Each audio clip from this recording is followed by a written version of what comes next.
Hi, my name is Brenda Titus. I'm a professional hypnotist in Orange County, California. For information about my program, including in-person sessions, please go to my website, ochypnotherapy.com. Today on Thoughts from the Hypnosis Office, we are going to talk about putting overthinking to rest.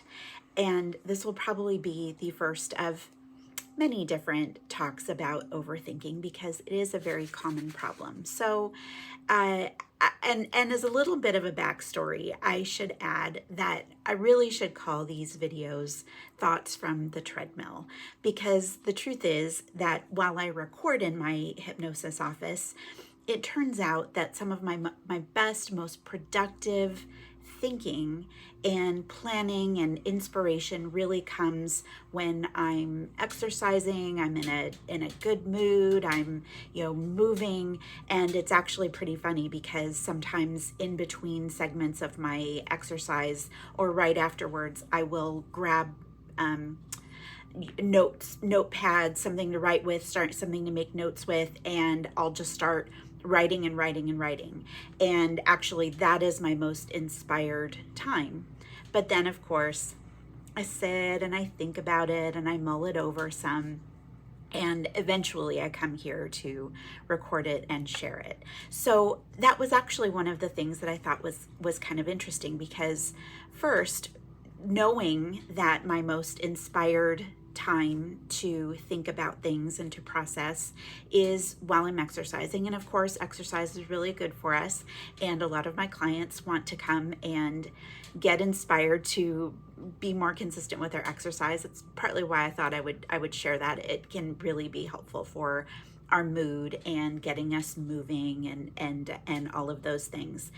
But I think that it's a good place to start, because the truth is that some days, I admit it will be all of my intention to exercise and to get on that treadmill, and maybe I start losing track of time, circling the drain, thinking about something, mulling something over, getting sucked into this thing, that thing, and what have you. So I really do work to set an intention around where I can activate my inspired thinking. So, and of course, setting an intention around my exercise. The second part of that is to avoid the things that are going to send me into a place of what I call circling the drain. So, and I probably didn't come up with that either, probably heard it from somebody else, but I talked to my clients about it. So it is kind of that idea of when we start where we're not really doing effective thinking and thought processing, when we're starting to just circle the drain and just kind of spinning in place. So those are some of the things that I wanted to start with today.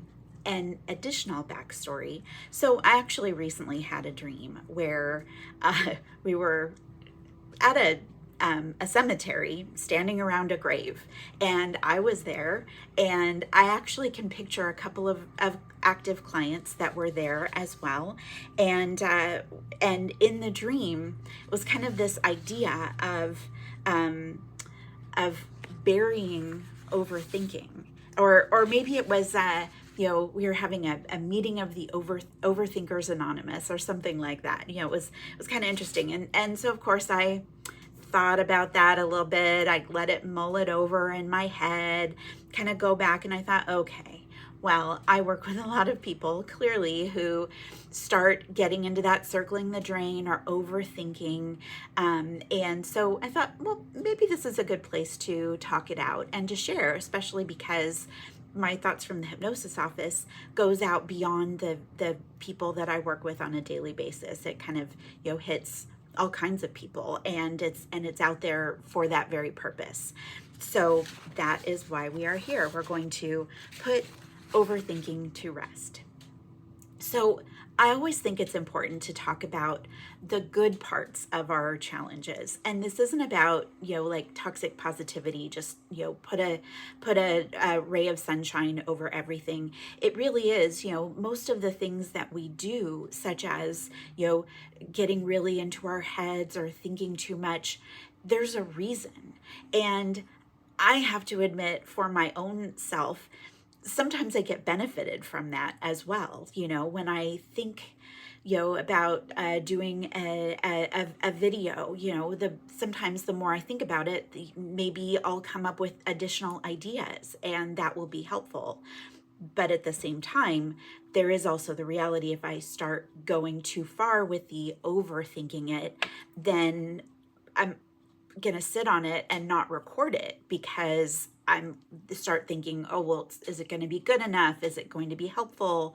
And so and that's just one basic example. But if you think about, any different kind of thing, there's the benefit that we can get from being prepared. Think about any assignment, quite frankly, or even when I think about preparing for my clients. Well, there's the good, healthy amount of pretty much anything that we would do, where we're mulling something over, thinking about it. And then there's the moment where it flips. And that's really, what we want to be aware of. So obviously, when we think about the benefits of getting into your head and thinking about things, being before we get to the over part of the thinking. So first, obviously, processing challenges and coming up with solutions. And I definitely am kind of one of those people who will just kind of, think about it, let it kind of, we'll say, there's a lot of terms you might use, going to chew on it. I'm going to run it through my thoughts. I'm, going to, think about it, all of those kinds of things. So the other part is that, we think about being aware of challenges that we're going through or what have you, being able to prepare for future challenges. So, when we're thinking about things, maybe we're, kind of mulling through some things, and then really thinking about how to be prepared for future challenges. Or, and this one's kind of tricky, preventing future challenges. Now, I have to be honest that for anybody who has seen my year recovering from retinal detachment videos, you can be prepared for a lot of things in your life. I thought I could be prepared for a lot of things in my life. I actually literally joked about it, about, being overpacked on a trip. And I said, I'm prepared for anything except for the thing that happened, because I had a major medical emergency that there was nothing to do but surgery for in a foreign country. So, I can talk to you all day about how, planning and preparing can be so beneficial, but sometimes things happen too. So I have to, recognize that reality. So for me though, like I said, I enjoy planning. I enjoy preparing. I like to think about things. I'm especially a trip planner. The second that happened with that trip, my trip was over before, and only a quarter of the way through. So, so that is kind of one of the challenges with overthinking and over planning. Now, the next part is, and this is tricky, and I admit this because this is a place for me to acknowledge and admit this, but also because I see it with my clients, so I don't feel so alone, and hopefully this will help somebody out there watching this, is that the reality is that at some point when you've got your beautiful plan, maybe you've got your to-do list, you've got it all figured out, and somewhere the overwhelm happens, whether it's, well, this part isn't going to really happen the way that I expected, and now I have to add another step, got to add the steps onto the steps, and all of a sudden it's kind of fallen apart. And so that is the challenge with the too much part of thinking, the overthinking part, is that we can get ourselves into such a state of overwhelm that then, we've got this great plan, this great to-do list, but it was so exhausting putting it together that now we need a break and we need a rest or what have you.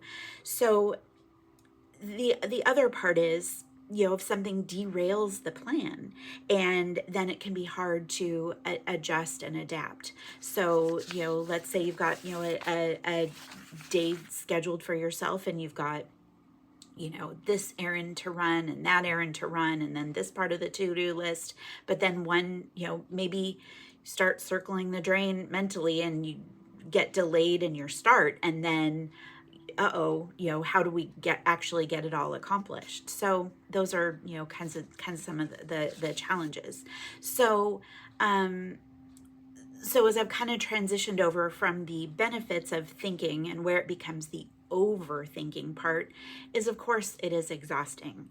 And so putting so much energy or too much energy into really thinking and processing, it can actually create the overwhelm that we were trying to prevent by doing the planning. So that's kind of tricky. It tends to be that I see this all the time, that the thing that we're really trying to prepare ourselves for or prevent, then actually, unfortunately, it's like we go a little bit overboard and then we ultimately create it. And so that's why I wanted to talk about it today. So the other part, and this is more beyond the just the overwhelm, is more kind of where we would go into either an anxious state or even a depressive state because of our thought processes. And that is, like I said, that's the circling the drain, where it becomes kind of, oh, I'm feeling down, and now I'm feeling more down and more down and more down, and the downward spiral of that. And so then the overthinking can really amplify that and reinforce it. Sometimes I might call that the Eeyore effect, if you know Winnie the Pooh. The Eeyore is kind of a little mopey and all that. Well, it's because Eeyore unfortunately gets reinforced. So that can be hard. Now, that's more where I would say like a depressive state, where we're going kind of downward. The other part is that sometimes we can create a anxious state, at which I got from a client when she would call it, well, I start future tripping. And that is the creating the anxiety, the fear, the discomfort around all the problems that could happen. And it's kind of like, we start with from one place, but then it's, well, and then this bad thing can happen, and this and this and this and this, and all of a sudden we've gone from 0 to 60. And unfortunately, then it's like, well, see, I might as well not even bother trying or starting whatever the issue was. So those are kind of some things to be thinking about. So I'm going to be doing a second segment about overthinking for my next video. So I have an assignment. And my assignment for this week is, I want you to think about what are the things that, sorry, I'm looking at my notes. Remember, retinal detachment. My vision, I apologize, is not very good. And so I have to admit that here. So what are the things, that ignite your thinking process, that provide you an opportunity for helpful problem solving? So like I said, with the treadmill or my exercise, that, and of course, there are other things, which I'll hit next week, but those were the ones that especially came to mind today. So I want you to think about, where do you get your most inspired, ignited, and positive thinking modes that kind of start you on that, I got this going. I'm moving in a positive direction where my thinking and goes. I also want you to think about, what are the things that lead you to start circling the drain. So I admit, I can start with the social media thing, just as that's probably one of the easiest ones to just go with right from the start, so that it can start taking us down the depressive state, the more anxious state. And so I'll just use that as an example, but there may be other ones that you think about. I did have a client come up with a different one last week, and so I'll be talking about that on my next video. As I finish up, I do really want to thank you for joining me for Thoughts from the Hypnosis Office.